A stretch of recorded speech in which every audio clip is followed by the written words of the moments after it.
Hey guys, hope you're doing well. This week's podcast and YouTube show had a very special guest on. We had to do it via Zoom, unfortunately, so it was a little clunky. I don't really like Zoom all that much, but we did pretty good with it. The podcast is excellent, and so was the YouTube show.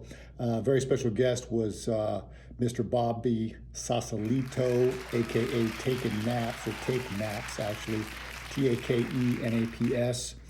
Go follow him, check him out. He's on Instagram, he's on Facebook. He's super patriot. He's very, very good at what he does, bringing comedy and levity to otherwise very difficult situations. He and I sat down for about an hour and we chopped it up. We chopped up, all kinds of stuff, all kinds of politics and what's going on, and a lot to do with the mentality of the situations that we're experiencing.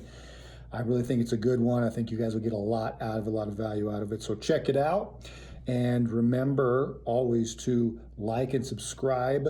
If you like the content, please share as well. It's much appreciated. The more we can get this information out to people, the more we can help everybody, the better I feel, and I think the better everyone else does. So enjoy the show.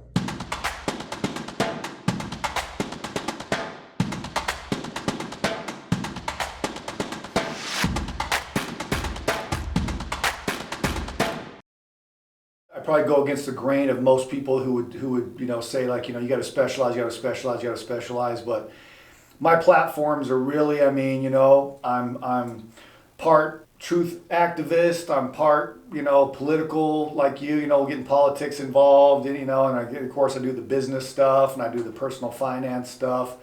So I kind of mix it all in because life is a mix. Life isn't just, this one thing.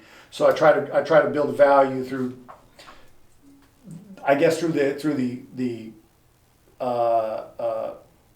eyeglasses, right, or the binoculars, if you will, of finances and financial success, but also with how does politics play into that? How does political policy play into that, right? How does this policy affect you as a person looking to make money versus this policy, right? Because policies do matter. A lot of people don't realize that, but policy does matter. Yeah. And so I bring that in, and this whole freaking 2020, stolen election, and I know we got to talk in code if we talk about any shit like that. Otherwise we'll get fucking deplatformed. These commie son of a bitches, man. I know. Oh my god. Yeah, it's fucking so tragic. Hopefully some shit's going to happen that's going to change it, but I think we're starting to see some signs. I really loved Thomas the other day when he made that opinion that he wrote the other day. He said, we got to do something about social media because Section 230 isn't constitutional. So I liked he dropped that nugget, which means that it's going to end up there sooner or later. So I certainly hope so. That's one of the things that kind of frustrated me about Trump is that he had the ear of the world. He had the power to push these types of things forward if he could only prioritize them. And his inaction on it, it's like before he's even out of office, he gets taken out of the conversation. I mean, that's a pretty crazy like dystopian society that the president of the free world can't reach us through these mediums is scary just in and of itself. Not to mention the fact that he was a sitting president. It's outrageous.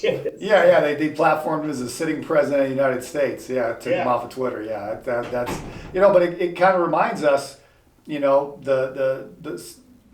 the presidency a powerful position? Yeah, with certain things, and other things you're literally fucking powerless.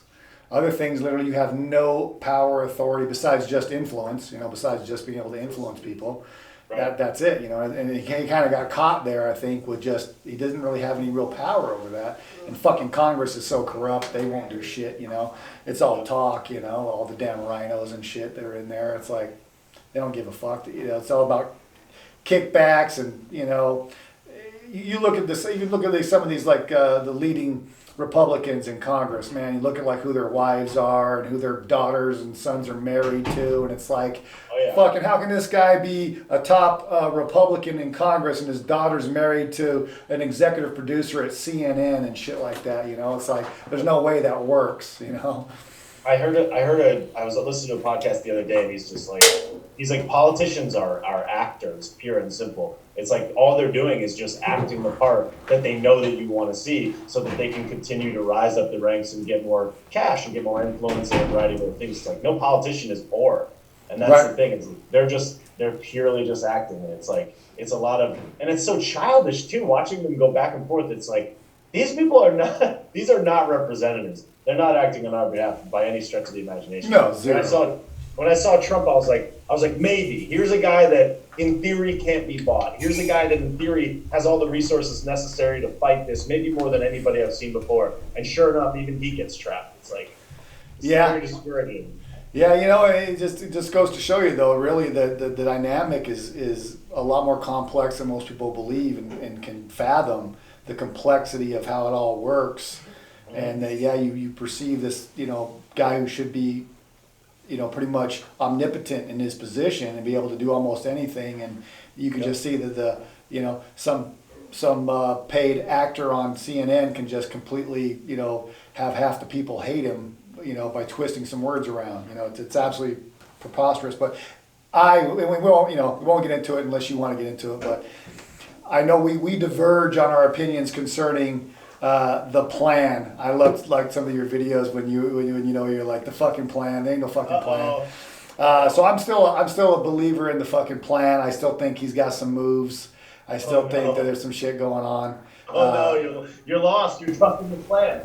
Yeah, no, I still think there's a fucking plan. I'm a realist. Again, it's not like I said. I said my world's paralyzed by whether or not this plan happens or doesn't happen. I've overcome a lot of adversity in my life already, so I've never hinged my fucking success on any politician or any fucking policy or anything like that. So as far as me personally, I'm going to do my thing regardless of what the fuck's going on. But I do find it quite interesting, some of the shit that's been predicted and then some of the stuff that actually happens. And then you're kind of like, well, that's kind of a hell of a coincidence, That's fair. So we'll see. I mean, again, there's always hope. I hope there's a fucking plan. I hope he didn't fucking just abandon us. Because I was with you, when he's giving that farewell speech and he's getting ready to get off Air Force One and head your way to Florida. And I'm like, come on, man, fucking say it. Say you're not fucking leaving, right? You're waiting for that Wolf of Wall Street moment, right? Where he fucking is like, I ain't fucking leaving, right? And we're all like, just say it. And he didn't fucking say it, and it's like, God damn. That was definitely, January 20th was definitely one of the most disappointing fucking days of my life for sure. Oh, absolutely, without a doubt. I mean, I felt the same way, and like I feel like I knew something wouldn't happen, but I still had that belief, like, save America. Right? Don't hand us over to the fucking Chinese. Don't do it. Yep. So I think he did it knowing that he wasn't really doing it. But when you think about like what's going on with this shit, I mean, 50% of us needed this fucking clown show that's going on right now. I mean, they needed it. They needed to see it, right? Because for those 4 years, talking to a good buddy of mine this morning, some of those 4 years about, all the backlash when Trump said we should do this, all the media and, all the other politicians were like, well, if we do what he wants, it's going to destroy the world, etc. We should do it this way. And there was always this, we know the liberals are, their policies are just completely fucking asinine and they're going to backfire every fucking time. But you have 50% of the people or 40%, I wouldn't even say 50%, I don't believe the country's that dumb.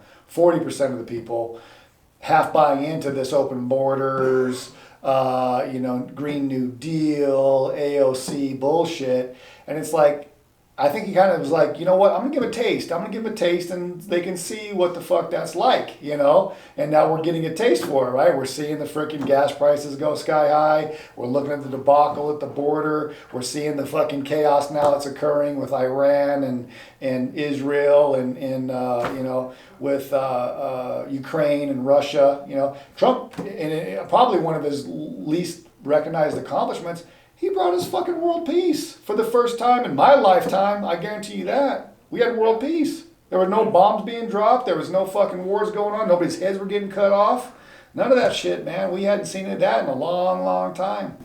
And you better believe if there was, it would have been all over the place, and they would have used that to. Well, I would have blamed him. It'd have been his fault. Yeah. So yeah, it was, he brought us world peace, man, and I just cannot believe that Obama got the Nobel Peace Prize first 2 weeks on the job, and then Trump literally brings world peace and gets snubbed on the fucking on the Nobel Peace Prize. So yeah, that was kind of summed. I think it kind of summed it all up right there.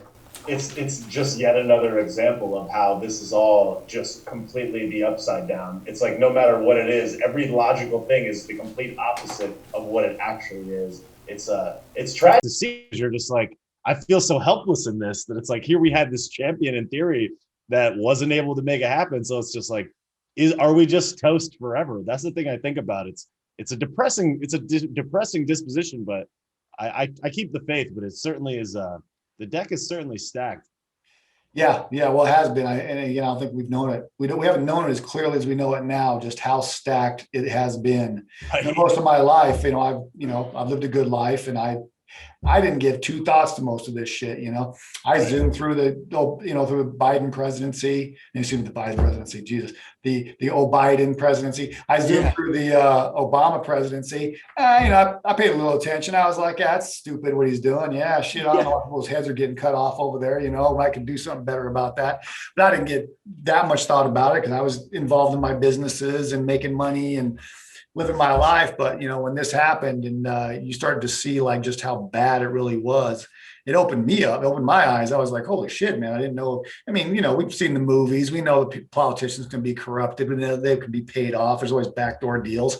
I mean, I think I always knew that, but I didn't just know like how widespread it was. Yeah. And that like 98% of them are in on it. And I didn't know that. I thought maybe 10% were in on it and they were stealing money out the back door. Like I already knew that. You see some of this, even as a kid, you got taught about the pork in these bills and shit and how much pork there was. And like, yeah, they're stealing some money out the back door, but oh, well, fuck, it doesn't affect my life. But then you start seeing like, holy shit, man, they stole trillions of dollars. It isn't just like they took a few bucks. We're talking trillions, Yep. No, that's absolutely right. And now they're just making it even further. I was watching John Oliver the other day, and it's like, this guy is a total political shill, like hack. This guy is this British guy that's successful in the United States, has an HBO show. And he's like, the budget isn't even a real thing. Don't even worry about it. Like economists don't even know what's going on. I'm like, you motherfucker, how are you going to say that economists don't know what's going on? Like, fuck off. He's like serving it up like you're an idiot if you don't believe this. And I'm like, God, this guy has a platform that's reaching millions of people, and he's just straight lying to us. That nobody knows what's going on, so might as well just enjoy the ride. Close your eyes and enjoy the ride, right? Yeah, you look at these pundits and you look at the experts they bring on some of these platforms, and you're just like, man, you will say whatever you're told to say for $1 and for that 15 minutes of being on TV, Yeah. I mean, they'll sell out so fast. They'll say shit that they know, is exact opposite of what they said 2 weeks ago, but they'll say it with a smile on their face like it's the truth. I'm surprised. And one of the lessons I learned throughout this scenario is you want to think, and maybe my pessimism is a little too heightened right now, but you like to think the vast majority of people are good people and they actually have good intentions. But then you just see like they just keep bringing all these people on, and you're just like, man, another one. Where are they finding these people that are willing just to tell these like straight lies that are hurting people, not just lies like white lies, like to pick up a chick or something, right?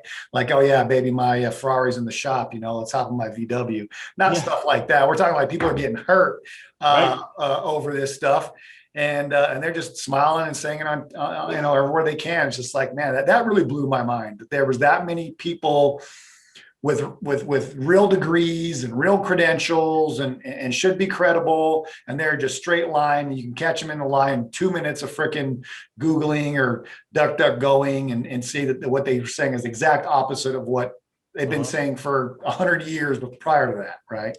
Oh yeah, no, it's mind blowing, because I think that what people forget is that everybody in all lines of business and even in most aspects of life, it's like self-preservation is always kind of the main priority. And when these guys know that all I have to do is be an actor and all I have to do is toe the line and I can go from representative to senator to governor, and if I shake the right hands and do the right things and do the right favors, it's like I have this predictable path to success. It's kind of like the example I usually use is like, if you look at Saturday Night Live, if you go to Saturday Night Live, you do the parts for a little while, then you become a cast member. You're a cast member for 5-6 years. Then you're in NBC shows, you're in movies, then you're in a night position. And it's just like churning through the process. All you have to do is kind of follow the line and don't color outside the lines. And you have a predictable path to success. And I look at this and I'm like, these people understand that the self-preservation of their image, their brand, their ability to accelerate through the political process is predicated on whether or not they just don't ruffle any feathers. As long as they stay in line, they can succeed through life, be very wealthy, and basically bring up all their kids and businesses, all their relationships. And it's like, they're just like, I'll lie at any expense to preserve myself and my family. And they're so savage because it's actually people's lives that are being affected by it. It's sad to see, but it's like, these people definitely do not represent us by any stretch, and self-preservation seems to be their only goal. And that's why we're in this mess, is because we look up to these people like, look, they're doing the right thing. Meanwhile, they're just telling you what you want to hear. It's like a highly paid actor that doesn't actually execute on anything, but most people don't want to spend the time to pay attention, and therefore these types of things happen while we're out like living our life. Yeah, you're right. And I thought about that because for a lot of years, again, same thing. I think as most people, I just kind of took it for granted that, anybody that runs for public office, they're not, because the pay isn't all that great. Even if you're a senator or a congressperson or whatever, 176 grand a year doesn't go very far. Yep. And so I thought, well, they really can't be about the money. It's got to be about they're actually wanting to help. But then you realize that no, it was always about the money, because that $176,000 salary or whatever it is, that's not what they're there for. They're there for other stuff, and the cousin or the wife or the wife's brother getting that contract and Exactly. Stuff like that. So yeah, it definitely been eye opening. The last 4 or 5, 4.5 years now has been really, really eye opening. Not only for me, I'm sure for you too, and for I think a lot of people, especially people in your audience, people in my audience. We've lived a long time never even thinking about a tenth of the shit we have to think about on a daily basis now. And that's really sobering. You know what I mean? Like my mind never used to work the way that it works, as far as like thinking about how all of this stuff plays out and comes together, and how fragile it is, how real fragile it is. And I think Ronald Reagan, and I was always a big Ronald Reagan fan, he said it, we're never more than one generation away from losing our freedom. It's not so, freedom is not inherited. It's something that every generation has to fight for. And as soon as there's a generation that stops fighting for it, it's gone. No, that's right. Gone. Absolutely. I said, my cousin is about probably like 9, maybe 8 or 9 years younger than me. And I had mentioned to her one time that you need to independently validate any piece of information that comes across your mind. I'm like, you can't trust the mainstream news outlets. You can't trust even the president of the United States sometimes. Like, you have to be able to independently validate every piece of information that comes to you, whether it be in a book, on TV, on the news, or from a peer, or even from someone that you trust. You have to be able to go and independently validate that. And her response to me was something along the lines of like, I feel like I shouldn't have to. Like, everybody, there's, we have these experts, and there's these doctors, and there's these people that are supposed to go and filter this for me. And I'm like, exactly. That's the whole point, because they know that that's a vulnerability, that you have this back door open where you trust it. And that's why they go in that door, because you think that that's an impenetrable gate. That's why they do that. So it's just like every single thing that people universally rely and trust to be right, just, and true is where your easiest vulnerability is. And this, in the same way that it's like, if you went to college 20 years ago, you got a good job out of college. It was like a guaranteed lock. People figure out how to gamify the system, figure out how to sneak in, and then all of a sudden that's no longer a trustworthy path. And now you got to rethink and work harder again. It's like, that's the same thing that's happening here. They've identified the vulnerabilities. They sneak in those doorways. And as a result, everything gets poisoned. It's like, now you have to independently validate every single thing that comes across. There is no trusted source anymore. And it's a pain in the ass, but it's like, that's the only way to really insulate yourself and protect yourself.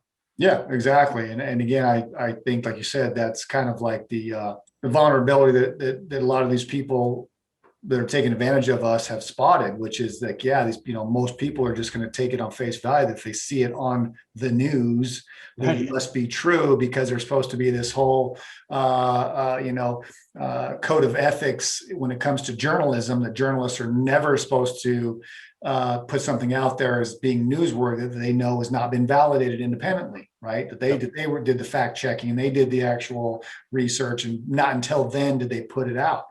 But our journalism and in any outlet for these journalists, I mean, they saw the weakness, they saw that people were willing to just go along with whatever was being said, and they started moving in people that would be willing to then forego that journalistic integrity, where they would just say like, yeah, you know what, I'm just, I'm going to say this because somebody told me, but I'm going to pass it along as it's being factual, right? Yep. So they're off the hook because somebody else told them to say this or told them this was true. They can pass it along. And now, without actually checking if it's true or not, I can pass it along as being newsworthy or being, I'm not violating my journalistic integrity.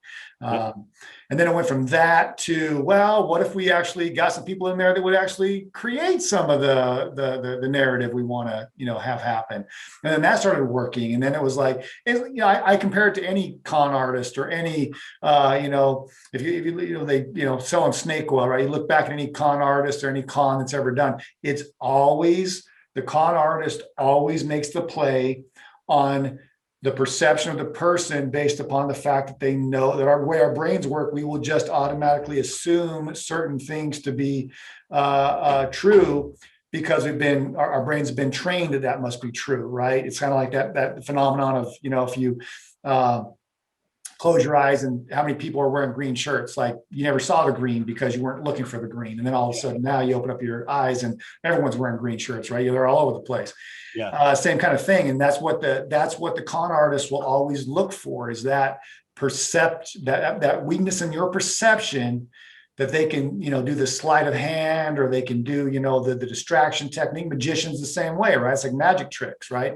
It's sleight of hand. It's like, look over here and then boom, this is the one that was actually doing the action, but you were paying attention to this one. And they just take those natural vulnerabilities that we have as humans, and they have worked this freaking ability to use propaganda to control the minds of people. And like you said, she wasn't wrong when she said she shouldn't have to, but she's wrong in the fact that she doesn't realize that she has to, right? Right, exactly. Yeah. It's like, yeah, in a perfect world, right? It's like, oh yeah, well, healthy food, you should be able to pick healthy food off of a tree at the end of the street too, and there shouldn't be anybody that murders anybody, and that exactly, yeah. This perfect world you're talking about, shit, man, there'd be no disease, there'd be no freaking anything, no car accidents, no nothing, right? The thing that really blows my mind is, like, I remember in the very brief time that I went to college before I dropped out, I remember going to a marketing class, and they're just like, these are the 6 ways that you market. It's like a crowd, an influential person, like a celebrity, and they were going through the science of it. And then I think about how political science is political science, and it's like, this is like it's like a high stakes hostage negotiator times a whole group of people that are just social engineering all these people and saying, well, all we need to do is emotionally trigger and convince this group of people to believe a certain way, and then we can lead them down a path where they will literally beg to have their rights taken away. They'll beg for you to come in and save them. They'll beg for you to need money, and then they'll have this unwavering reliance on the state, to the point where if they were to just take it away, that you would just collapse. And like, they realize that if you just socially engineer this one brick at a time for many, many years, it's like you win almost in perpetuity for life, because you can convince everybody mentally to literally like enslave themselves. Yeah, I mean, it's right out of the Marxist manifesto. I mean, how to take over a country. I mean, and what you can do in one generation. You just need to capture one generation. Yep. And within one generation, you can take over any country, turn them socialist, and then turn them communist. And it just takes one generation of that social engineering, that mental engineering, and then they can do it. And we're right there. I mean, we are right. there's enough of us old schoolers left, and I don't know how old you are. You were talking about, when you turn 30, so I know you're over 30. How old are you? 35? 34. 34. So you're right there. You're like a child of the 90s. I'm or late 80s, 90s, and I'm a child of like the 70s and 80s. Yep. And we didn't have all this stuff coming at us. I don't know if we'd be any different, honestly. I mean, I like to think I would, but I don't know. If I'd been a millennial, if I'd been a freaking Generation Z, would I have different perceptions than they have? I don't know. It might just be that we grew up in a time where they couldn't do this social engineering on us as easy, right? I mean, I knew the shit was happening in Saturday morning cartoons, right? We were watching Saturday morning cartoons, and they're slipping this shit in, and they're slipping it into some of the child movies. You look back on some of the stuff I'm seeing now, I'm like, really? That was in that movie? Holy shit! They were doing this to us a long time ago, but I don't think it was enough that like it is now to where these younger generations are just getting hit with it like full speed, full bore.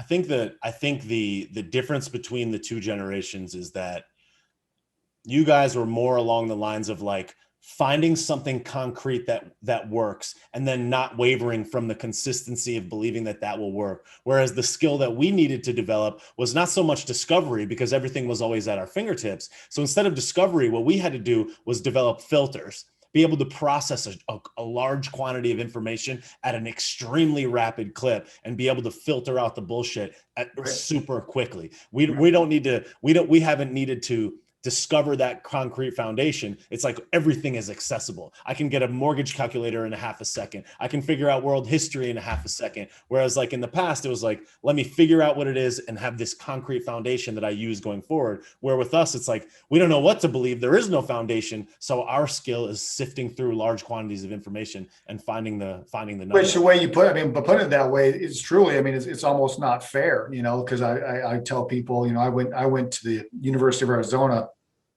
in the early 90s and mid 90s, and there was no internet. So when you had to research, like you had to literally go to the library, right? And you had to pull out the cards and and do all that shit, and go look down for do the microfiche machines and look at old newspaper articles. You had to do real research, because there was nothing at your fingertips. Yep. And I think my generation, I'm a Generation X. We're spoiled by that we actually had to go and do research. So it wasn't something that we were like not accustomed to, right? We were programmed that you had to go do research. You had to go to the library. You had to look up, you had to read multiple books. You had to go look at old newspaper articles. You had to pay attention to history. Like my generation, we had to rely more on history, because that's really was like what you had as like your foundation to be able to say, well, if I'm looking for something in the future, I got to look at the past so I know what not to waste time on, and so that I can then move forward and not waste time on mistakes that people have made in the past. But like you say, Generation Y and Z and millennials, like everything's been at their fingertips most of their lives, and so the skill hasn't been research; the skill has been filter. Exactly. So you go from a skill set of research skill set to a skill set of a filter skill set, which, like you said, it's susceptible. You're susceptible, because if that filter gets fucked with, right? If that filter gets messed with, well, now wrong information and bad information can come through there. Like, when I was younger and in college and stuff, there was no such thing as misinformation, because it was almost not possible. It wasn't possible, unless someone was going to go write a book 40 years ago and then put some misinformation in there. They would hope that some kid 40 years later would like discover and then go use, right? It was no motivation to create as much misinformation. I knew that, even as a young man, I knew that, the alphabet agencies, I'm going to be careful what we say, the alphabet agencies, they would slip shit in the news, and they're, Vietnam, I know there was shit that went on, and, the Korean War. I mean, there was like shady shit that's going on, Agent Orange, and, military experimentations, and, chemical warfare, and, some of these chemical companies were doing all kinds of, crazy shit and experimentation that was going on.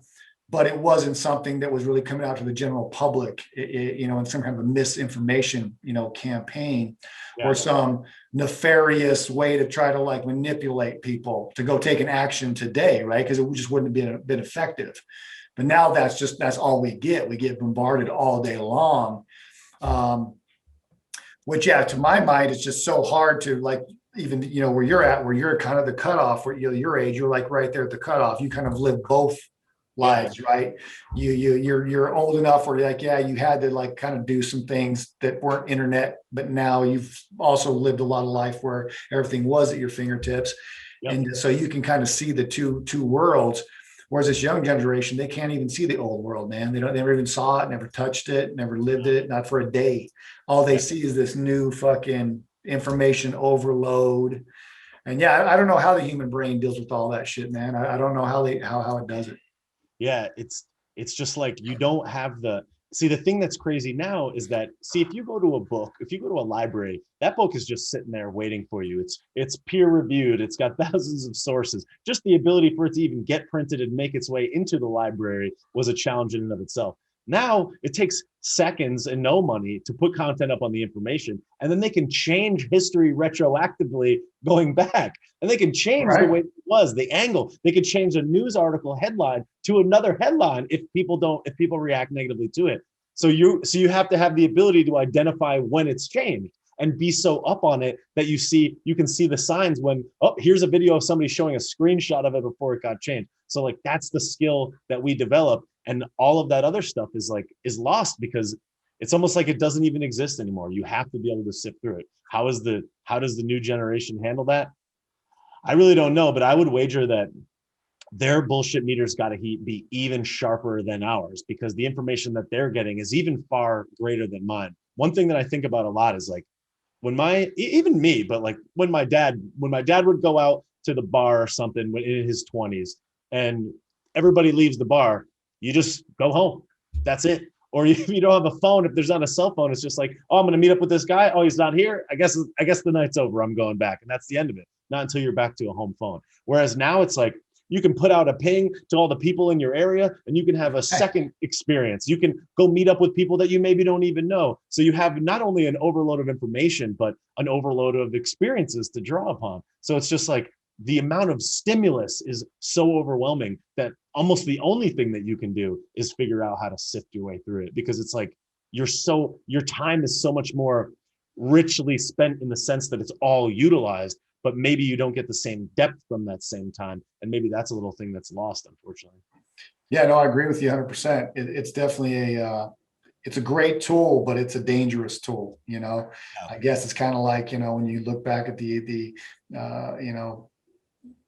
some of the inventions that we've had, the invention when you went from caveman to they invented like steel and the sword, and it's like, well, this is a great thing because it can do great things, but now also too it's easier to kill people and it's easier to like create destruction, right? Almost the same thing with like the gun, right? The gun was, before the gun, they invented, oh man, you can hunt better and you can do these things. You can defend your village better, but at the same time, you can also go and take over somebody else's village with it too, and you can go do all this bad shit. Yeah. Same thing, I think, goes along with this information age that we're in, and it can be a great tool. Absolutely, you can learn anything you want to learn within hours or minutes, where it used to take like weeks or months to do. Now you can do it within hours and minutes. But it is dangerous. It is so dangerous because there's bad people out there. They're going to use it too, and they're going to use it to manipulate and persuade people to do bad shit and wrong shit. And so from my perspective, having lived in both worlds, it's like, man, it's I just kind of shake my head some days and I'm like, man, I kind of wish maybe we didn't go down this path, that we didn't do it. But at the same time, when I need something, I need to research something and I find it real quick, on a search engine, I'm like, oh shit, thank God, man, that was quick. But, it's definitely, but it's just like any of these other things, tools of the past, like it's going to have to take probably a generation to misuse it before the lessons are learned. And then before people realize that it is dangerous. Yes, it's helpful, but it's also dangerous as shit. And like guns and, going, taking some training and learning how gun safety and, learning how to handle a weapon. If you do all those things, it can be extremely safe and very effective and do what's intended to do. But man, if you're going to skip that class, if you're going to skip the gun safety course and you're just going to start freaking like wielding your gun around, then someone's going to get hurt, and I think it's kind of that same lesson, I think, is going to have to be with this information and where it goes. Where this younger generation is going to have to learn a hard lesson, I think, when it comes to how they use this information, like you said, and really build up that filter ability to really say, like, look, you got to go get your information from other sources, and primarily too, a source that doesn't have an alternative motive. You cannot take your medical advice from the guy that's making the most money off of it being bad advice. Right, exactly. Right. So this guy's giving you this advice when he's on the cover of magazines now, and he's getting he's winning these $1 million grants because of this and that, and he's getting invited to all these parties, and he's on TV all day, every day. You got to say to yourself, hey, what's this guy's motivation? Right? Is it to tell me the truth, or is it to tell me what's going to keep him on TV and keep the magazine covers coming? Right? Yeah. And at the end of the day, if you're foolish enough not to think that most people are out for themselves and for their best interest, well, then yeah, you're a damn fool. Yep. Very rarely people are going to put your interest over theirs. I mean, that's a pretty rare commodity, right? Yeah. No, I think such is the duality of life, that all things can be used for good and all things can be used for bad, and finding that kind of balance between those things is kind of crucial. And I just think about that. I try not to be resistant to change, to the natural evolution of things. And even though we can look at things like social media and say, well, social media is bad because of X, Y, and Z reason, childhood depression, suicide, people being sad, lonely, lacking social skills, whatever, there's like an equal and opposite reaction to the positive, the ability for information and free thought to be distributed, the ability for people like us to be connected where we otherwise may not have been. And there's so much other value. So it's like, it's yin and yang, it's the duality of life. And that's why I try not to be resistant to change, because I know that there is an equal and opposite good for any bad that may come about it. But the other thing too about about moving forward and how the new generation has to handle, what they need to have is that they need to have depth of understanding about what's going on, and not just surface level understanding. They need to understand, just like you said, what is the reason why this person is doing it, not just who they are and what their credentials are, but what other ulterior motives could they have? You have to have that depth of understanding of, I guess you could call it life understanding. And it has to be very wide and broad, where it's just like, here's why the government would act this way. Here's why a politician would act this way. Here's why a business might act this way to persuade me to do this thing. Here's why people in my life may act a certain way to try to persuade me to do things. And you have to have that filter on and that monitor all the time. Otherwise, you're going to be screwed. I think you hit the nail on the head. It comes down to this. If somebody, and this is one of the things that I teach in my book, and one of the things that I teach, when I giving content, always ask yourself this: if you never want to fall victim to being manipulated nefariously, or being tricked, or being misled, you always have to ask yourself this very simple question: this person that's giving me this information, what do they get out of it? And what do I get out of it? And if you just will ask yourself that question, just every time somebody tries to tell you how something works, or, what something is, or this is fact, or I've researched this, I've studied that, you just ask yourself, what's their motivation? Right. Yeah. And then that'll give you the insight to say, look, if they just have a one-sided motivation here, or if they're going to greatly profit off of what they're telling me, and I won't profit off of it, especially, again, you look at, I do a lot of business with, contract law. My primary business, this coaching platform that I have, it isn't my main endeavor. My main endeavor, I do corporate asset management. And in my corporate asset management life, I'm always done with contracts, right? And the essence of contract law is such that whenever, for a contract to be valid between two parties, both parties must be compensated near equally, right? So meaning, if you pay me $10,000, I better provide something that has kind of equal or equivalent value of the $10,000, right? If it's one-sided, or if one party is not getting the benefit of what they're giving or what the other party is receiving, well, then a judge will say, well, this contract is a violation of contract law because it wasn't equitable, because you weren't getting fair value or equal value for what you were giving, right?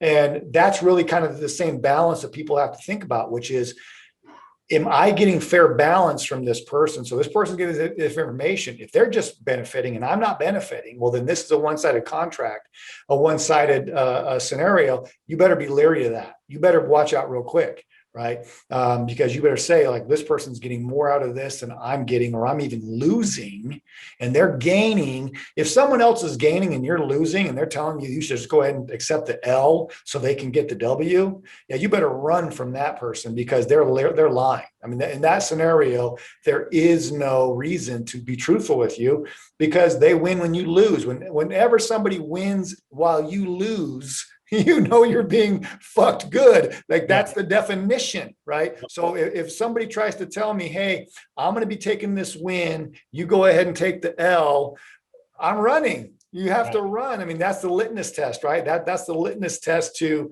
what is truth and what isn't truth. And you look at some of these people that have been controlling our lives for the last year, and you're like, these people are winning, and I'm losing. But I'm supposed to keep believing the story or the narrative? Like, how the hell is that? You cannot keep believing the person who is winning while you're losing. Right.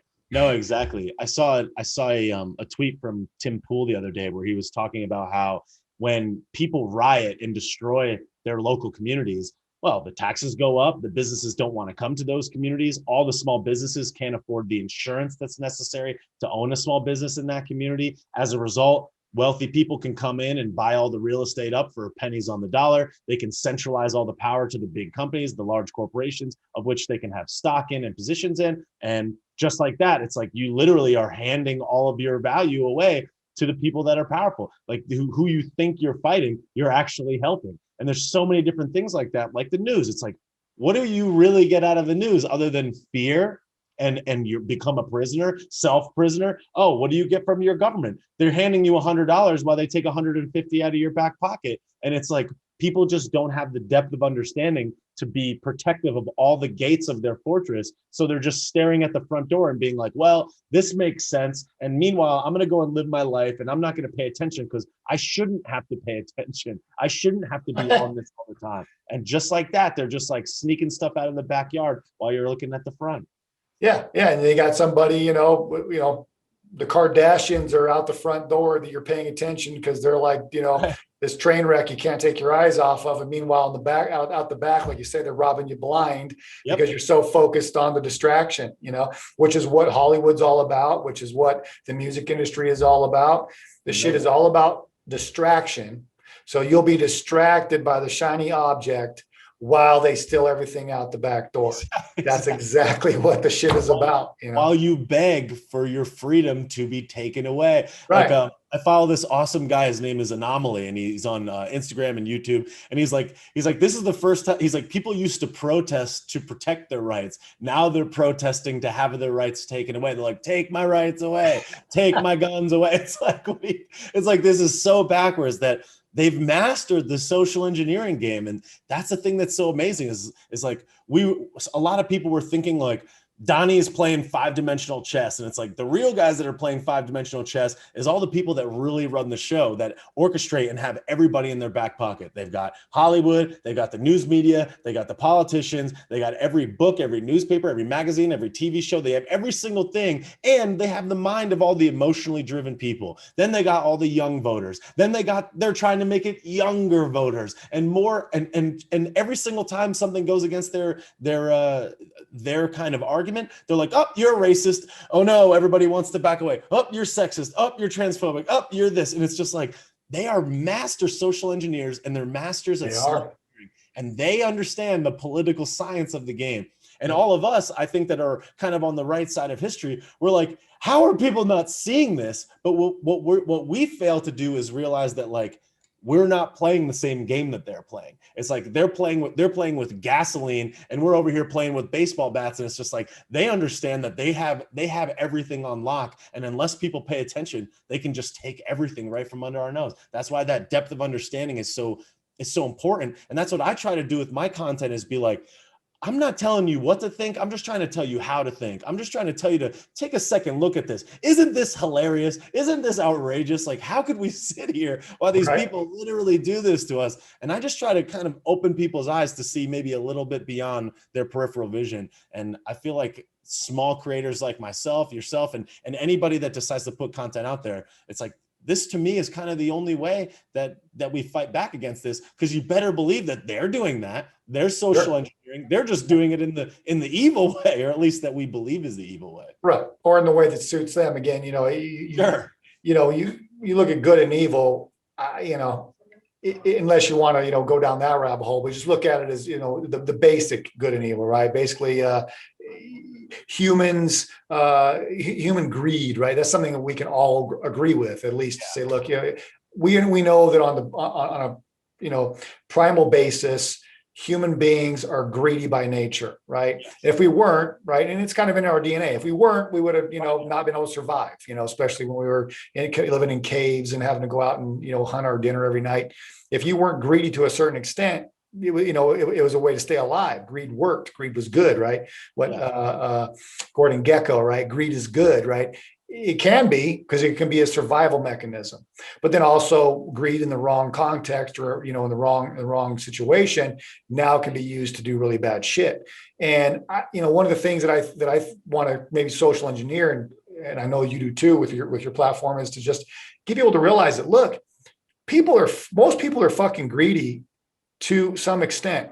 And when you know that, when you have that awareness, right? It's like walking at night in a bad neighborhood. Like, hey, look, not everybody in this neighborhood is criminals, but the criminals are going to come out at night when there's some person walking by themselves, like me, that's susceptible. That's when they're going to come out and do their bad shit. And you just got to know, you get that awareness. Well, the same thing with dealing with politicians, or dealing with, online influencers or actors or athletes, anybody. You just know, like, look, naturally they're going to be greedy. What extent they're greedy, I don't know. Let me take a look. Let me see how greedy they really are. Let me see if their greed is causing them to say and do some shit that would cause me harm.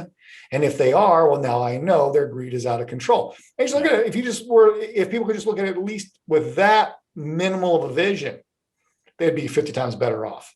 Just understand people are fucking greedy, and just be on the lookout. Be on the lookout for greed, right? Because if you go with the good and the evil, and I wouldn't call myself overly religious. I'm very spiritual. I believe in God, and I believe in Jesus, and I believe in all that stuff. But you just can't look at everything as just being good, good and evil, and every bad thing that happens is Satan, and every good thing that happens is God. Sometimes people are just fucking greedy, and that greed causes them to do certain things. And if people would just get that filter back, if they would just get that understanding back, we would be way better off, Yes, I do believe that as well. And that's a really good point. I'm glad that you brought that up. And it bothers me sometimes when people are just like, this person is satanic because of X. And I'm like, everybody kind of has a threshold of it's kind of like, we all have this ends justify the means type of mentality, where it's like, if you truly thought that the president was a dictator, was this fascist that was going to destroy the world, you would maybe cheat on a ballot and you wouldn't feel so bad about it. And I don't mean to use that example, but the point is that I do believe that people are inherently good. And I do believe that the vast majority of these people, like you said, are not necessarily purely evil, but they're just self-motivated and greed. And the greed has a point. They have a price where they're like, well, it's like, I'm going to let you hurt my family member, or I'm going to let you hurt those people over there. Well, it's like, I got to kind of make a decision. And I feel like a lot of those people, it's like solving a murder. It's just like, what is the motive? Follow the money. Like, why did they do this? Not what, not how, not what does it look like from the outside when you first walk onto the scene, but like, what is the incentive? Who benefits as a result? And like Fauci is like a perfect example of that. And there's so many varieties of different things. Like, I was thinking the other day, or I was listening to a podcast the other day where they were talking about, do you understand that as the NBA and the MLB, and they have all this woke virtue signaling. We're here to support these underserved communities, the minorities. They deserve such and such. Sponsored by Taco Bell and Mountain Dew. Yeah. The most destructive food products and high sugar products that will make you unhealthy and sick and will kill you. And it's like, don't worry, the guy is wearing a mask to protect his health, but we're selling you Taco Bell when you know that a lot of this stuff came from obesity. It's such a fake game. You have to have your meter just dialed in, or they can slip this stuff right by you. And so many people are completely bought and paid for and self-interested. And things like Joe Biden saying, oh, well, I would support the All-Star game being moved from such and such and such and such. It's like, there's a huge Black community in Atlanta. The voter IDs are exactly the same, if not worse, in Colorado, or very similar. It's 9%. It's 9% African American there. Yet they boycott Atlanta and send it to Colorado. Meanwhile, you have all these things that China is doing, and it's just like, these people are doing some of the worst things imaginable, and we're not boycotting them. It's like, it's so upside down and backwards that, again, it's like, if you only look at the world through the filter of what is served to you, as opposed to you seeking information, filtering it down, and having the depth of understanding to identify a bullshitter when you see one, and identify somebody's personal self-motivated greed, you're going blind. You're driving down the street with your windshield blocked, just hoping you're not going to smash into anything. And there's just a guy in the passenger seat like, yeah, keep going straight. You're good. Don't worry. It's like, I feel like that's the sad part, is like, we're all just like this. And it's like Kardashian, like short-term cat, stimmy checks. It's just like, Reminds me of Ricky Bobby when he's trying to learn how to drive again, and his dad puts the cougar in the car and then puts a blindfold on him and says, feel the fear, drive with the fear. And he's crashing into houses and shit, right? Kind of the same mentality, like put this blindfold on and let fear be your guide, right? Well, you saw what happened to Ricky Bobby when he put the blindfold on and let fear be his guide. So anybody that tells me put this blindfold on and then let this fear guide you, right?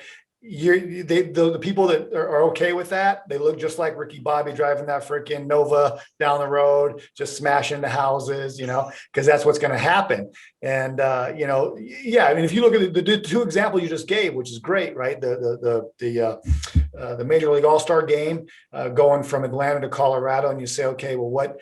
Oh, because they're unhappy with Kemp and the laws they're passing. Well, all you got to do is say to yourself, well, who's being hurt, who's being helped by this move? And then you look at it and you just say, what's the greed behind why it would go one way or the other, right? If this person's greedy, what would they do? Well, that's what they would do. They would say, fuck the people, and they would move it to some place that has the political messaging we want, away from the place that has the political messaging we don't want. Well, if someone was just greedy, well, they would be okay with that. They'd say, fuck those people. And we're not really trying to help these people. It'll just be like an accident, but this is the right messaging. And if you just look at it through a filter of greed, it makes perfect sense. Mm-hmm. It all makes sense when you just apply greed to it. Same thing with like the athletes, right? These woke athletes.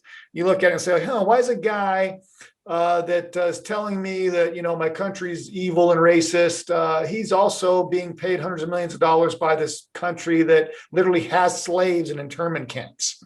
And literally, if you were to do anything against the government, you'd be disappeared. But I'm cool with that. Well, all you gotta do is apply the greed filter to it and say, well, why? Well, because he gets paid hundreds of millions of dollars. Exactly. That's why, right? So it's not nothing to do with morality or right and wrong or good versus evil. It's just flat, good old fashioned human greed that causes all these things. And like you said, why is he okay with the Taco Bell commercial, where they're serving, literally killing people with this poison they're giving them, right? But it's cool because, like you said, the guy's wearing the mask, right? It's like, well, because greed. That's why. Because greed. That's always the answer. Because greed. And if you just put that filter on all of these policies and all of these decisions, it all of a sudden makes perfect sense. Yeah. It's just human greed. So hopefully, this next generation that's struggling with all this shit can really, really start to understand how greed works and why it works and what people will do for it. Like the guy that kills his whole family because he's going to get the $200,000 insurance policy. It's like, without a $200,000 insurance policy, he probably doesn't kill his family. So literally he killed his family over 200 grand. Like, and you see that over and over again, right? There's example after example after example of that shit. Yep. And you're like, you can believe that, but you can't believe this guy over here would do it to you for $100 million, or he would do it to you for 50 million. Like he has a problem lying to you, even though he's going to get paid $50 million to lie to you. Of course he wouldn't have a problem with it. Yep. No, that's absolutely right. And I think about things like, and not to pile on LeBron James, for example, but I think that he is one of the worst in this particular case.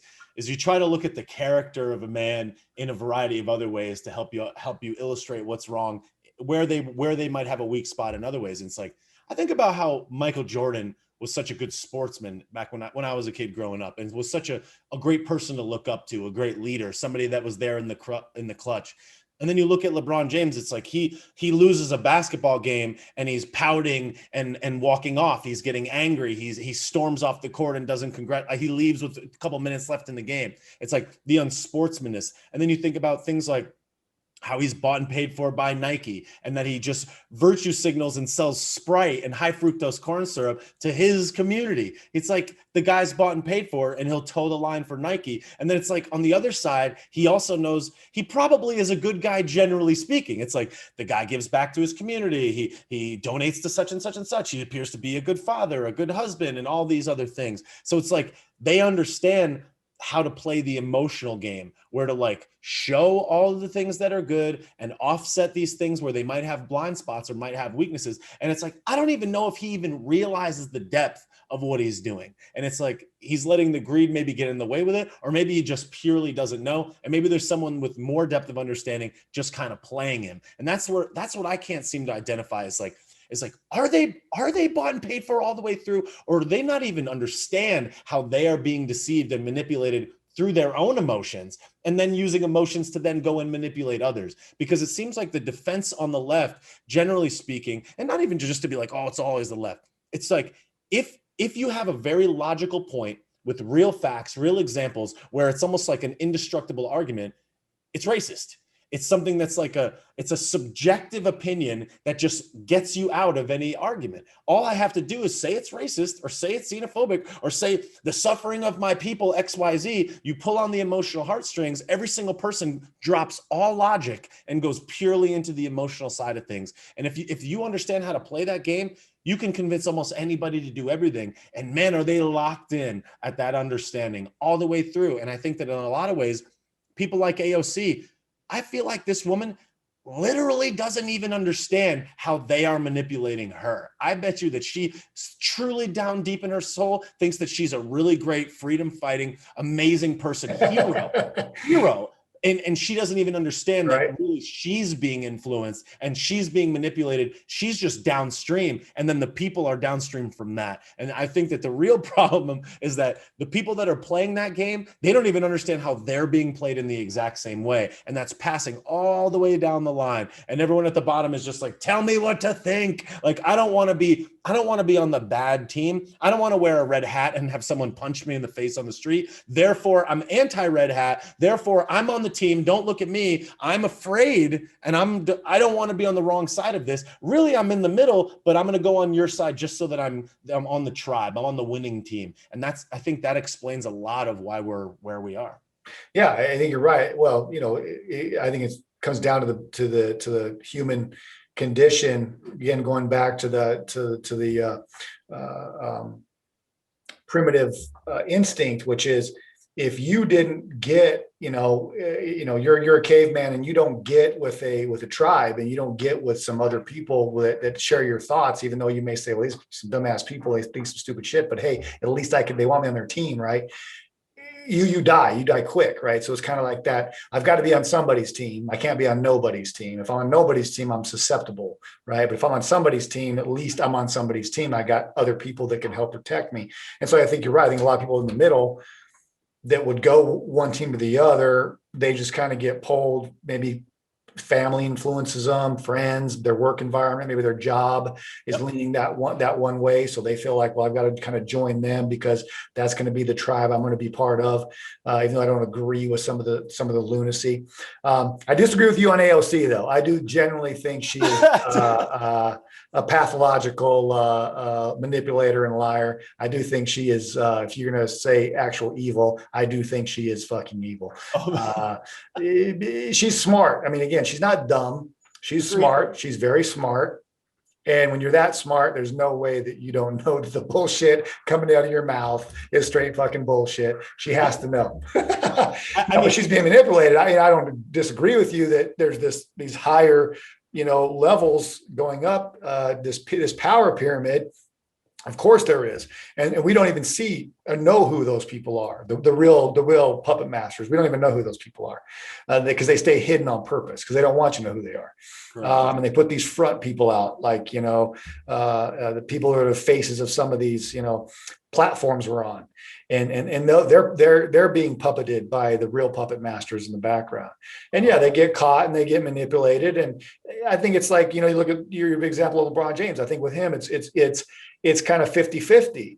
50% like he knows, some of the shit I'm saying is a lie and is bullshit. And so it's some of it's being driven by greed, right? I want to be the best.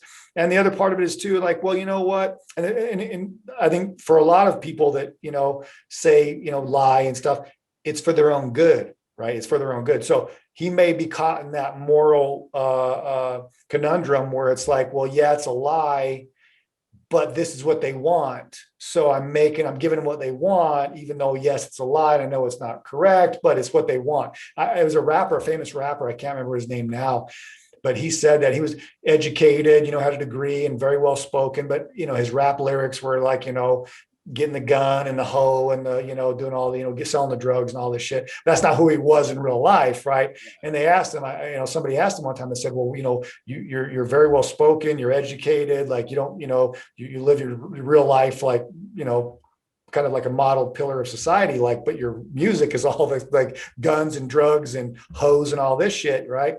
And how do you balance that? And his response was, look, I'm giving them what they want. That's what they want.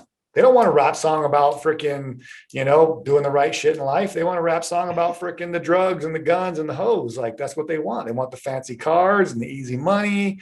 And so basically he was, self-justifying it, morally, just with, I'm giving them what they want. Yeah, it's bad. Yeah, I know it's bad to be preaching guns and killing and drugs and all this shit in my songs, but it's what they want. And he was able to rationalize it with, I'm giving them what they want. And I think LeBron James does the same thing to a big degree.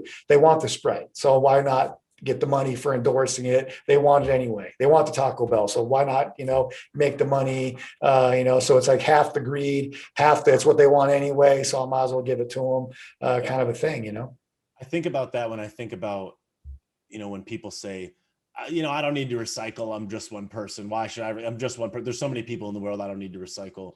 And thinking about how little our impact is. And it's also the same. I think of when I invest in stocks. A friend of mine told me about Altria, which was formerly Philip Morris, and they have this greasy dividend of 7 or 8% on this stock. And I'm like, geez, I'm over here with my Verizon stock and it makes 4.5. And I'm like, all I would have to do is move it into Altria.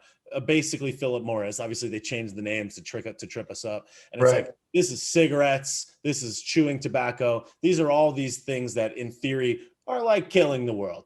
But on the other side of the argument is like, people want tobacco. And I feel like we all have that internal decision where we have to figure, do I want to be the guy that sells Taco Bell, or do I want to be the guy that sells something that's healthy and kind of forge that path, go against the grain and try to make some change even in my own little way? Am I willing to not be persuaded by the greed? And I would say that guy that did that, he's just making that excuse to himself to make himself feel better so that he doesn't feel as emotionally hurt by the fact that he is producing only things that are going towards the negative. In the same way that if you go and open a Cinnabon franchise versus a salad franchise or whatever else, you understand that you're actually causing probably more harm than good. And when I go to look at my stocks and I know that I don't have any Altria stock, I think about it sometimes and I'm just like, you know what is it worth to say, oh, I'm going to benefit off of people dying from this, even though it's what they want?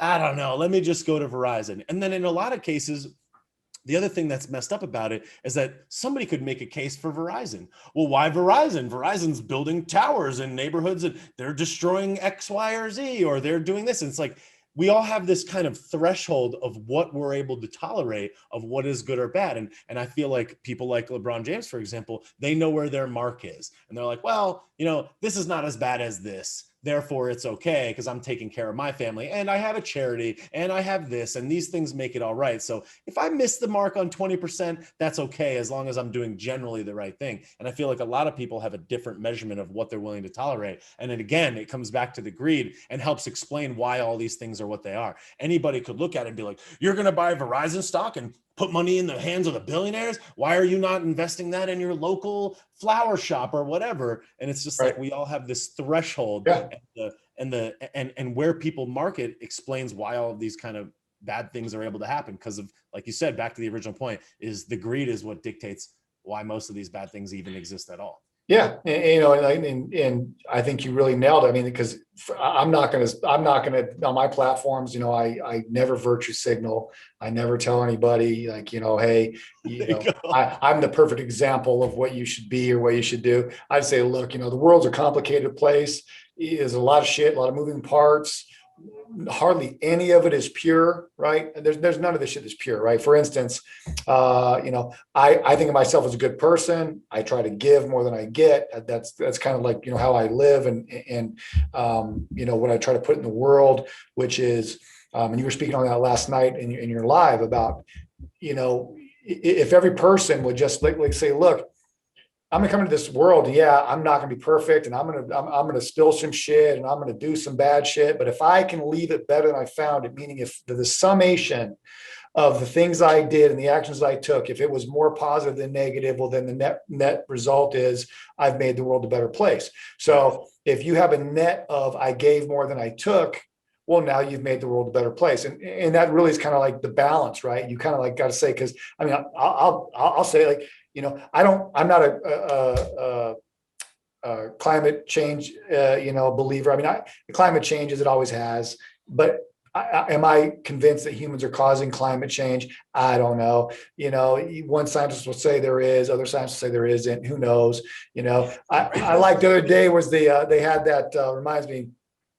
The other day I saw an article that said like the blossoms in Japan, the cherry blossoms in Japan, bloomed earlier than they have for 1,200 years. And then that was the headline. The subheadline was due to climate change, right? It was because man-made climate change. And at first it caught me. I was like, shit, man. And then I was like, wait a second. Well, what happened to 1,200 years ago when they bloomed earlier? What was that? Well, there couldn't be climate change then. Yeah, right. Or the worst hurricane in 100 years. Okay, well, it can't be from climate change because what was the one that was 100 years ago? What was that caused by? So, but at the same time, should we be stewards of our world? Should we be fucking dumping shit in rivers and just polluting left and right because we can? No, of course not. I don't believe that. I don't think most people do. Right. But I got a big diesel truck. I got a freaking fast boat and all kinds of shit that burns gas and puts out emissions. So I'm not trying to not spill some milk while I'm here. I'm just saying if I can. I love the 80-20 rule. If you can do 80% good and some of this 20% shit, maybe somebody could question you on, hey, but there's that balance. But it just becomes a problem when it either gets to be 50-50 or slightly goes the other way where it's like you're doing 60% bad shit, only 40% good shit, right? 70% bad shit, only 30% good shit. So you look at somebody like LeBron James or some of these other, movie stars and actors, it's like, hey man, your scale is tipped, man. You're 70% bad shit and only 30% good shit. So stop pointing to the 30% saying that's your redemption. It isn't. Where's the scale, right? Where's the scale? You can be 20 and 80. I get it. Nike's got a lot of money and you want the money for your family, but shit, man, you better balance that scale out by criticizing China and saying, hey, it isn't cool what they're doing to their population and all this, before you start criticizing the United States of America, right? That's how you balance that scale. Yeah, Nike, I'm going to take your money. and I'll wear your shoes while I dunk this basketball, but I'm also going to freaking tell you that you're doing some bad shit too. You shouldn't be, making these shoes for $1 a day that you're paying these like human slaves you got over there. Well, you know what's so interesting? What I just thought of when you were mentioning the NBA is like the NBA is almost a perfect example of centralized power that has the ultimate say in something that is inescapable because there is no alternative. And to me, the NBA and the stranglehold that it has over the players, what they can say, and the money that influences everyone inside of it is the same power that we're essentially giving the federal government by begging for it to protect us. If LeBron James doesn't want to play in the NBA because he wants to go against China, well, NBA can't go against China because there's so much money involved. So they're beholden to China financially in one way or the other. So LeBron can't play in the NBA if they're going to take care of China. So if LeBron James goes out, well, where's he going to play? There's nowhere to play. So he has to, so his greed meter and his line where he has to be like, well, all right, I'm going to protect mine. I got to be self-interested, keeps him in this structure. And by us giving all this power to this centralized NBA with no other competitor, the NBA being the federal government, you get into a trap. And even though it may look all nice and good, whenever something really important comes up, you can't fight up to the top, and you can't escape the system to find some other solution. It's centralized power in a single location, which means that it can be corrupted absolutely. That's the game. So by us giving so much power to the federal government and not to the states and not to other countries to act independently in their own best interest, like we're going to make a global tax. We create this inescapable one world government, centralized power structure that essentially is inescapable forever. Social credit scores, communism, socialism, everybody dominated, emotional manipulation. It's like we're literally walking down this very dark and narrow path off a cliff into the federal government being the NBA. And no matter what happens anywhere in the chain, you got to toe the line or you're out of the public square. You could never play again. You're financially ruined. You're ostracized. Oh, meanwhile, you're not going to get any good press. You're not going to get any richness out of life because you can't take the one talent you've developed, basketball, and use it. So now you're out. And that's the same thing that the federal government is going to do. If you don't fall within the line, if you're not woke, if you're not left, if you're not progressive, whatever, we're going to destroy your business. We're going to vote you off Yelp. We're going to say you're a racist, take you off Google Maps, destroy you financially, ruin your career, ruin your opinion in the public square, smear you in the media.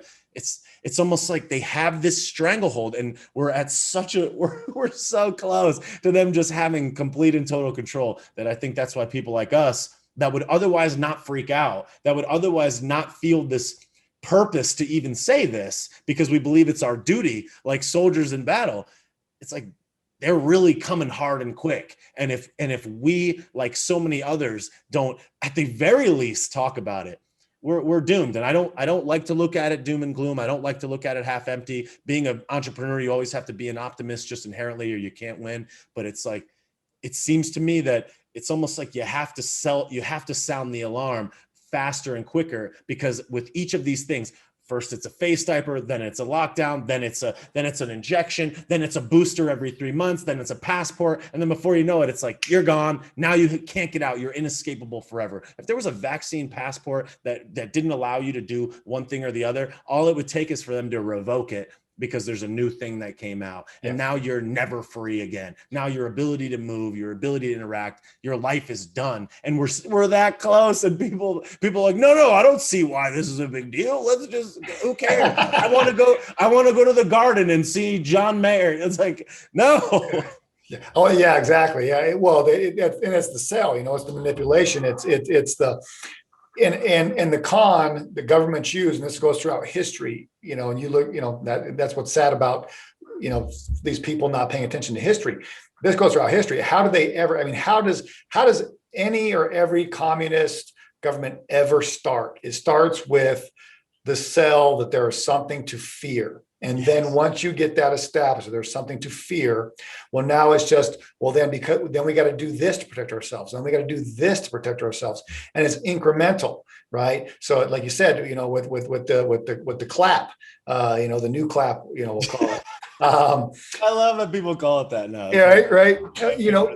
Well, it started off incrementally. Well, it won't wash your hands. And then went from like wash your hands to, well, stay away from other people. Then, oh, well, we better make you stay with other people by closing these businesses down. Oh, then we better, you better put this muzzle on because, if you might could breathe on somebody and that could be bad, and then it just turns into, it just incrementally escalates and escalates and escalates. And so like you say, oh, you need this thing to be able to just walk around and go someplace. You need this passport.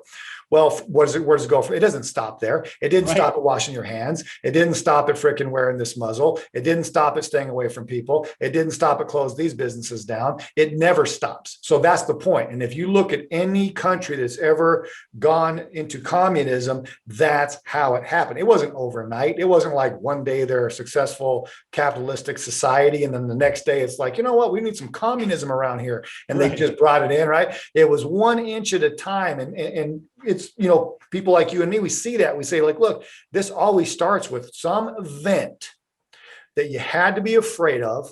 Yep. And then there was some little freedom that you surrendered, nothing big, something small, right? Something teeny, something you wouldn't even hardly miss. Wash your hands a little more. Can you, for the good of everybody else, can you just wash your hands a little more? Sure. That's no big. Yeah, I'll wash my hands a little more, right? And then it's like, can you do this a little more and this a little more and this a little more? Shit, look how fast in 1 year it went from wash your hands, right? 2 weeks, wash your hands and give us 2 weeks. Yeah. So yeah, you're going to need this passport before you can go anywhere, right? And what people are so dumb, and so disappointing. I don't want to call them dumb. People are so disappointed. I'm so disappointed in my fellow human being right now. Same. That they don't see this clear pattern of 1 inch at a time. It hasn't stopped yet, right? It hasn't stopped at any of those points, right? We'll just do this and we're good. It's never stopped and it's never going to stop. Every time you agree to this one more thing, there's always going to be one more thing. And then it's going to be one more thing and one more thing. And it would not stop at passports. Then it would be like, you know what'd be cool? These passports are working so well. Let's, so you don't get mugged anymore. Let's just put your money on it too. And that way, we'll just tie your bank account to it. And that way you can't even be robbed anymore, and then, it'll help with identity theft. And then it's like, well, let's just tie this to your social media platforms. And it'll just make sure that we keep you safe. And next thing you know, everything is tied to this thing, just like they do in China.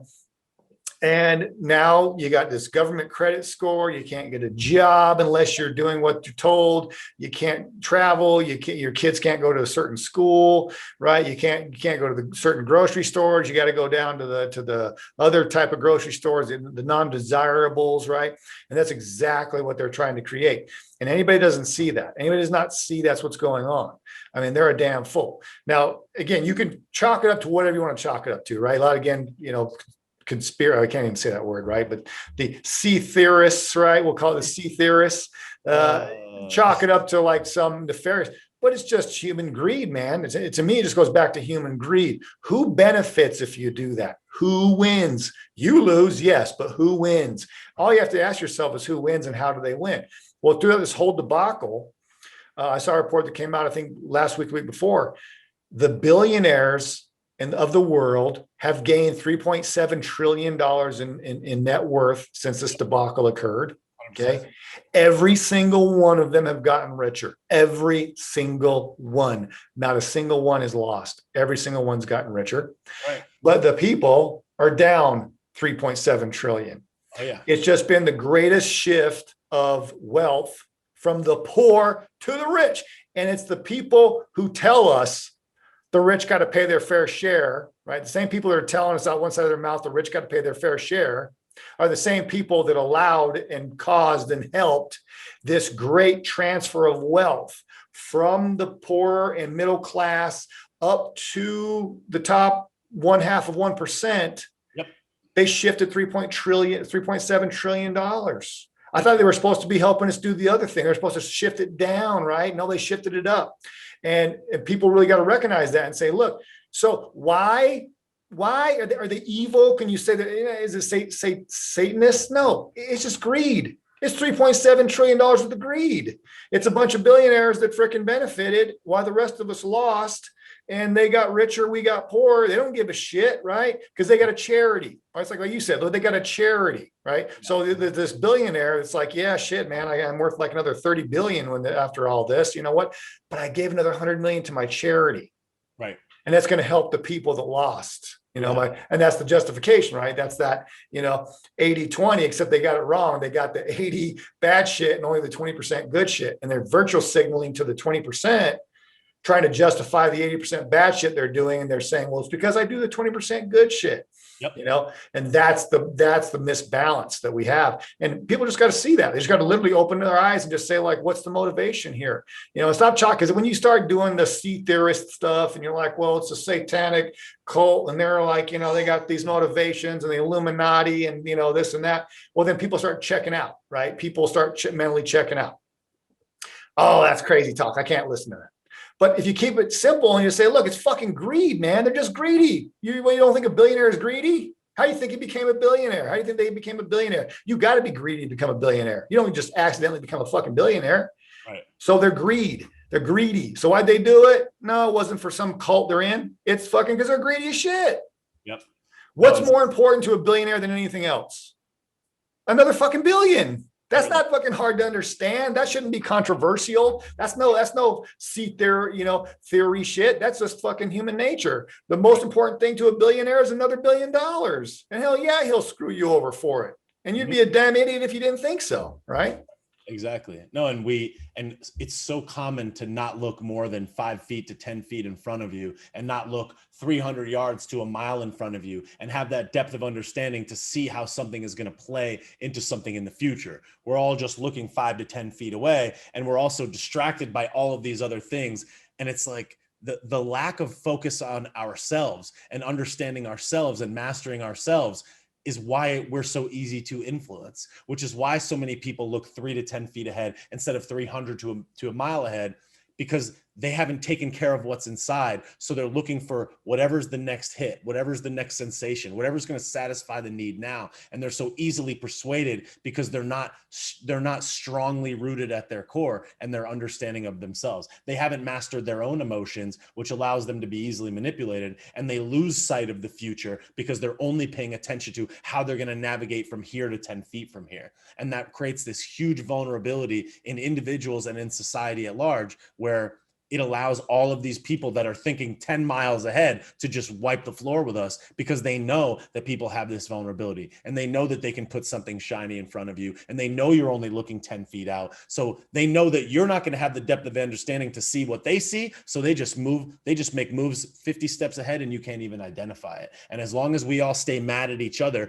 you're a this, you're a that, you're a Trump supporter, you're an anti-vaxxer, you're a racist, you're a whatever, you're black, you're white, you're from a lower culture, then we're all distracted 3 to 10 feet in front of us while they're a mile ahead, setting it up so that when you get there, you can only go right or left. When the reality is you can go up, down, left, right, around the corner, around the bend, through the hurdle, through the door. And they're just like, nope, here's your 2 choices. They got there way before you got there because they have the resources to do so. And they have such a depth of understanding about how to manipulate your emotions that everybody is vulnerable. And until people master themselves and have the ability to look beyond what am I going to eat right now? It's like you lose your job for a month and people are in a bread line. That's not good financial stability. That's not people, hey, maybe you should save your money. Hey, maybe you should invest your money. Instead, it's watch the news, be afraid, stay at home, get $1 from the government. No one's ever talking about self-value, working on yourself. It's not go to the gym. It's not exercise. It's not eat differently. It's sit at home and wait until we give you a jab and then you'll be safe. It's such a slippery slope. And it's like, they really do have everything. And you're right. The greed is allowing them to win to an unforetold and unforeseen before degree that if more people aren't aware of it, we're just going to keep taking L after L after L. Well, the getting back to like, I'll call it the big con, right? The big con that's happened, when you're the con artist and you're running a con on somebody and the other person doesn't know that there's a con, you see what of an advantage that is, right? So like one of my favorite movies actually back in the day was Ocean's 11, right, with Brad Pitt and all those guys, right? And they do this heist on the casino. Well, the casino doesn't know there's a heist going on, right? The casino doesn't know that all this stuff is a big con. They do, right? So you have the advantage. So when you know that you're setting this game up, or when you know you're setting this con up, but the other people don't know it's even being played, that the game's even going on, well, then, you have such an incredible advantage in that situation. Because you're always going to be several steps ahead because there's a con, they don't. And I think that's what's gone on here with the people. They just don't know that there's a con game going on. They're unaware of the con game, but those that are running the con game, they absolutely know what's going on. And that's why there's all this pre-planning and like, well, a mile down the road, here's the fork we'll create. And here's the this way or that way, it's all you got, right? Like you said. And that because they know what they're doing, we don't. The people don't know to even be looking for that shit, right? And that's given them that advantage. They're not smarter than the rest of us. It's that they know there's a game being played. We don't, and that gives them the advantage. Exactly. If people can just realize that, hey, there is a con going here, there is a game going here, there is this like greed driven. And again, what was driving Ocean's 11? Why did they want to steal the money? It was greed. It was great. And these are the good guys. These are the protagonists, right? And you looked at it and you were like, oh, casinos are evil. Who cares if you steal money from a casino? They're stealing from everybody else anyway. So there's no moral, difficulty there with stealing from a casino. They got the money through a bad mechanism. Therefore, stealing from them is not a bad thing. So then literally the people committing the crime can be made out to be the good guys, right? And that's really kind of like that same scenario. And that same self-justification. So you have this game being played on the world. I mean, I'm the American public. The world, this game is being played on. They don't know there's a game. The people that are running the game do, and there's always steps ahead of us. Just realize there's a con. Now, if that casino knows, hey, there's like 8 guys in here trying to rob the place. Guess what? All their moves, you can anticipate them. You can cut them off. You can say, well, if I was them, what would I do? And then you can see the move coming, right? The whole thing doesn't work if the casino knew they were being robbed. Right, exactly. Right? If the people will just wake up enough to know that, hey, there's a con game going here. Like that's all they would need, because then they would have the foresight, they'd have the awareness to know what the next move would be, because you would just say, well, if I was on the other side of this thing, what would the next move be, right? That's what's killing me about this new variants coming out with the clap, right? Fucking like, how predictable was that shit? Of course, like, what's the next move here? If I'm running this con, if I'm running this scam, this game, what's the next move? Oh, well, yeah, it's got to be a variant that we can't do a test for. And, but we're positive that, the jab will take care of it. Like, you don't have a test for it and it's this new variant, but you're convinced the jab will take care of it. Like, how's that? How do you not know one, but the other one is so certain? Like, well, what a crock of shit. But if you know that the con is being run, well, then you already know that was what their move was. Yeah. You know it's what their move was. Absolutely. No, that's 100%. And that's what it comes down to, is just simply the awareness of the game, of the con happening. And the thing that's so terrible about it is that our ability to communicate about the aforementioned con is already under threat. And the thing that I'm so thankful about, which I'm thankful for every day, is luckily we're in America where we can at least even get this out, because in other places, this type of speech is suppressed even beyond. So in a lot of ways, I feel that moral, American, global, humanitarian duty, whatever, to say, hey, here we are. Imagine if we were in a country where they were to just take you off and disappear you for something like this, because those really exist. And they don't exist like in theory. Those really exist right now. There's evidence of it. You can see it in real time. A government can kill a guy in their own embassy, and it's like, what are we gonna do? It's like, well, look at like Jack Ma. I mean, Jack Ma, he spoke out about like how he thought, China shouldn't be as controlling on their businesses as they are. The guy got disappeared for 2 months. the richest guy in China that had huge social media platforms, all kinds of clout, all kinds of credibility. He said the wrong thing and he got disappeared for 2 months. Right. I mean, yeah. So yeah, we take it for granted that we can even, even though we're being censored, to a great extent on saying certain words, it'll trigger, certain algorithms to block us and shadow ban us. We still have a lot more freedom than everybody else, which, I try to tell everybody on my platforms, hey man, we only have one weapon and that's speaking up. I mean, that's really it, when you think about 1776 and what that was all about, we just don't have that capability. It's not the same dynamic, right? But we have something they didn't have. We have this. We have the ability to speak out and get in front of large groups of people. And ultimately, what always rules the world, what always will rule the world, what always has ruled the world is ideas. That's always the power. Speech and ideas is always the real power. That's why, the old adage, the pen is mightier than the sword, because the pen writes an idea, the sword just cuts. And that's really our superpower, is being able to reach people with ideas and speech.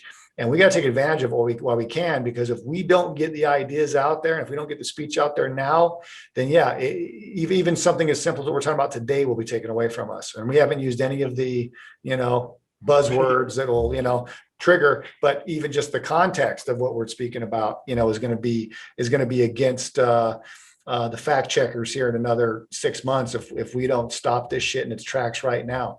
So I wanted to ask you, because I'm always curious about stuff like this. Like, so what's your motivation in what you're doing? I mean, obviously you've been at this for a while. I've been following you for, I think, about 6-7 months now. A friend of mine turned me on to you.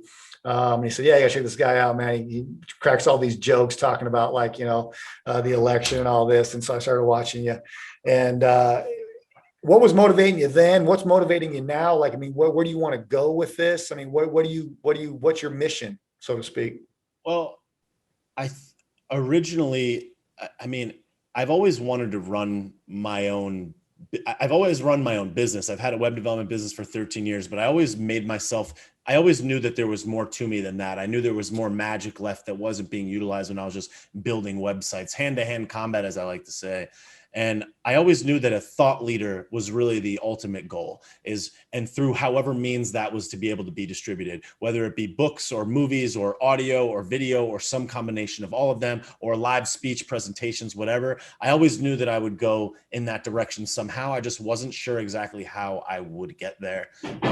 So I made sure that I took care of all of those necessary elements so that I'd be really strong when that opportunity presented itself. I understand the internet inside and out. I understand marketing. I understand money. I understand managing business, sales, communication, branding, graphic design, e-commerce, public speaking, networking, and all of these necessary elements that I knew would get me there. I just wasn't sure what would be the catalyst. I just so happened to make the right video at the right time after making 1,000 videos before it that just so happened to pop at the right moment. And since that point, I've just been trying to use all the skills that I have to navigate to where I believe is pretty much a purpose-driven macro impact that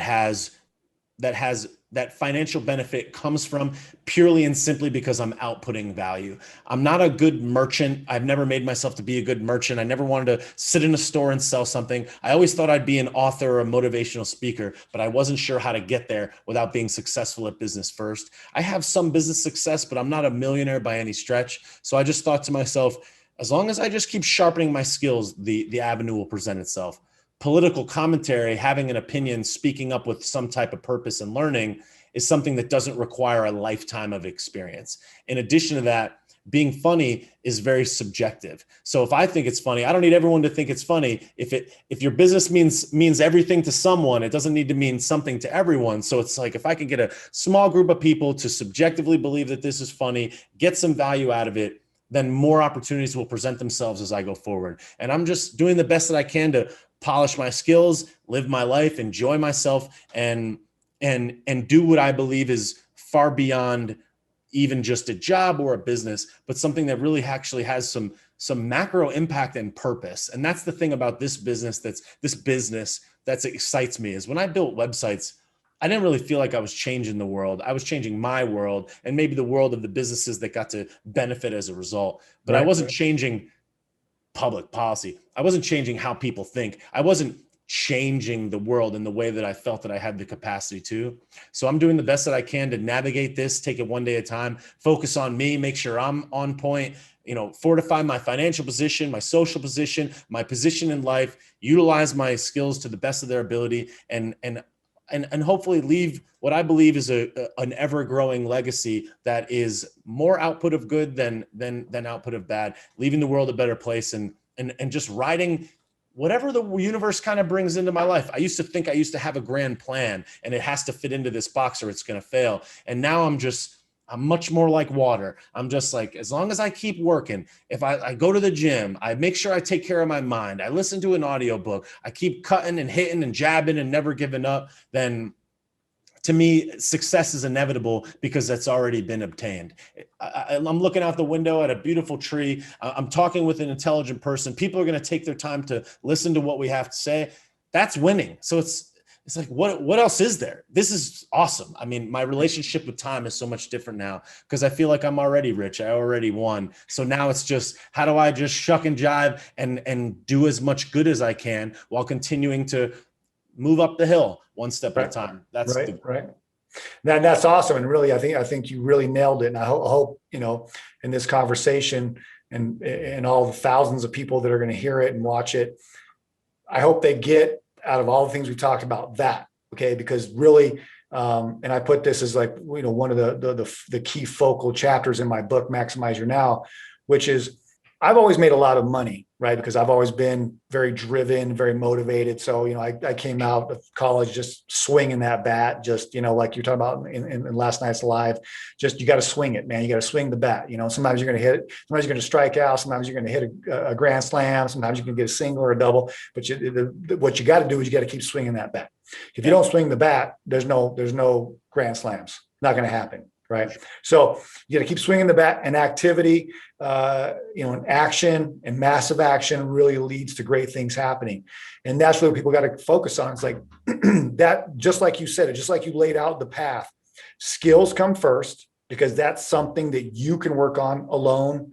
That's something that you can work on anytime you want, put as much time into it as you want. That's something that's like a individual sport, if you will, right? The skill set.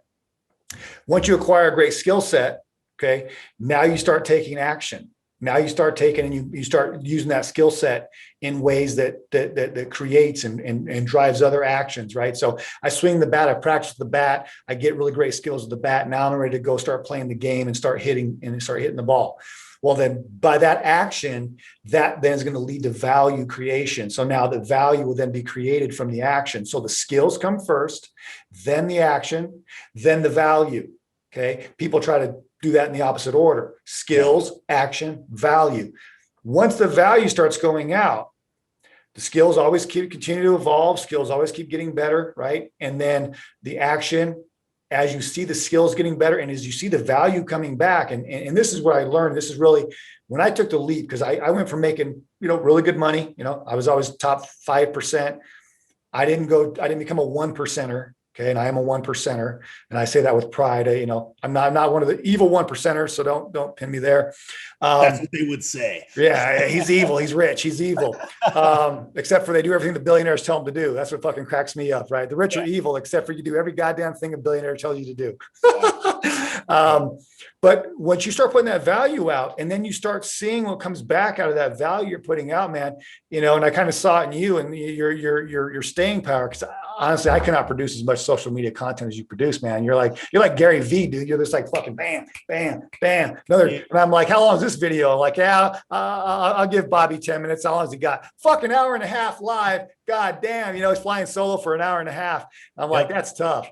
But when you see that value coming back, man, it really energizes you, doesn't it? I mean, it really brings so much more motivation. And then you say, well, shit, if I got this feeling from that value, imagine what the feeling would be like if I created even stronger value or bigger value. And then you get addicted to the value you're putting out.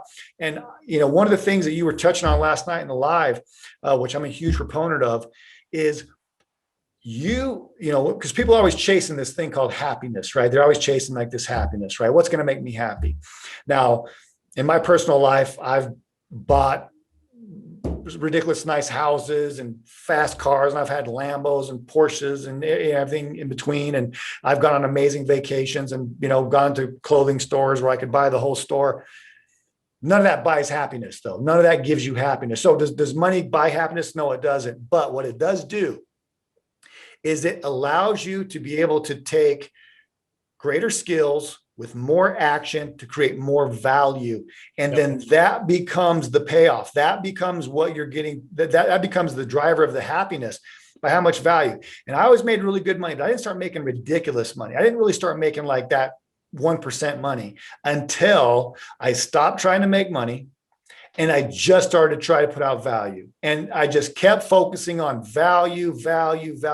And sure as shit, the more value I put out in the world, the more money came back. And I put out more value, and then more money came back, and more value and more money. And not only was the money great, but then the happiness that's attached with that. The happiness of knowing that you're helping people, genuinely helping people, right? With something good, something positive. And that becomes, man, that becomes the real way to get happiness. That's the only thing that's ever going to drive happiness, is just helping others and doing it. And it doesn't have to be selfishly. You don't have to say like, this is selfless. Like, I'm not going to get paid for it. You don't have to give away your time, right? I've never been a proponent of giving away your time. You don't have to be a philanthropist, right? You just have to say, look, if I charge you $1, I'm going to bring $2 worth of value. If I charge you $10,000, I'm going to bring $20,000 worth of value. Just always bring more value than you charge. Charge whatever you want. Charge $10,000 an hour. That's perfectly fine. But just bring $20,000 an hour worth of value. And as long as you do that, there's no such thing as, it is not bringing the value for the money you're making. And you can never be, no matter how rich you get, how much money you make, as long as the value you're providing is greater than the price you're charging, you are virtuous by definition. And that's what everybody should be chasing. Everybody should be chasing. Yes, I make this much money, but I provide twice as much value as what I charge. So you make $15 an hour at your grocery store job, provide $30 an hour worth of value. You're winning. They're winning. Everyone's winning. And then it'll come back to you, right? So I thought that was very, very intuitive, especially for a guy as young as you are. To me, you're young. I just turned 50 this year. Fuck, man. It's going too fast. But that's very intuitive. And a lot of people never realize that. They never make that connection, man. They never make it. So I'm glad that you made it. And I'm glad that you're bringing it out to an ever-growing audience. And this is going to be out to even a bigger audience, and push it back and again, bring this value to everybody. And it'll come back. It'll come back in the way of money. It'll come back in the way of happiness. It'll come back in the way of self-fulfillment. In my book, I have a whole chapter.